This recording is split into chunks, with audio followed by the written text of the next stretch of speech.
நம்ம இன்றைக்கி அலமேடு வந்திருக்கோம். இங்கே பார்த்தீங்கன்னா அவங்க வந்து ஆடு, மாடு, கோழி எல்லாம் வளர்க்குறாங்க. நம்ம இப்போ கோழி தான் பார்த்துட்ருக்கோம். தம்பி, கோழி என்னப்பா வெரைட்டி இந்த கோழி? இது நாட்டுக்கோழிங்கண்ணா.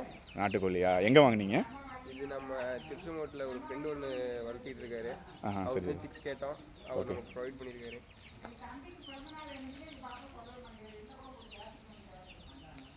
அவர் பீட் பண்ணி கொடுத்துட்டு இருக்காங்க. சரி. 120 சொல்லிட்டு. ஓகே. நம்ம அவங்ககிட்ட இருந்து இப்போ வாங்கி வளர்த்திட்டு. எத்தனை வாங்கியிருக்கீங்க? இது ஒரு 30 ரூபி வாங்கியிருக்கீங்களா? சரி. இதெல்லாமே நாட்டுக்கோழி தானா? ஆமாம், இது எல்லாமே ஒரிஜினல். சரி, ஒரிஜினலுக்கு கிராஸ்க்கு எப்படி டிஃப்ரென்ஷியேட் பண்ணுவீங்க? எதை வச்சு டிஃப்ரென்ஷியேட்? வளர்ந்ததுக்கப்புறம் நம்ம அதோட பாடி இது வச்சு கண்டுபிடிச்சிடலாம். ஓகே. கையில் மூக்கு இதெல்லாம் வச்சு நம்ம பார்த்து கண்டுபிடிச்சிக்கலாம். நாயில இல்லை.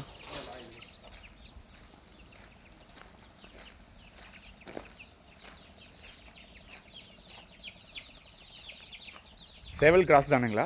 ஆமாம், அதெல்லாம் கிராஸ். அது முட்டைக்கோசரம் வச்சுன்னு சொல்லுவாங்க. அது வருஷம் பூரா முட்டையிடும், அதுக்காக வச்சுருக்கோம். ஓகே. நம்ம நாட்டுக்கோழி அந்த மாதிரி இருக்காது.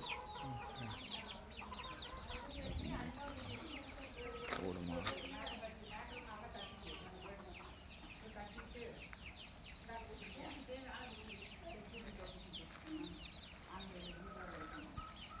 ஒரே ஒரு சேவல், மற்றதெல்லாம் இதா?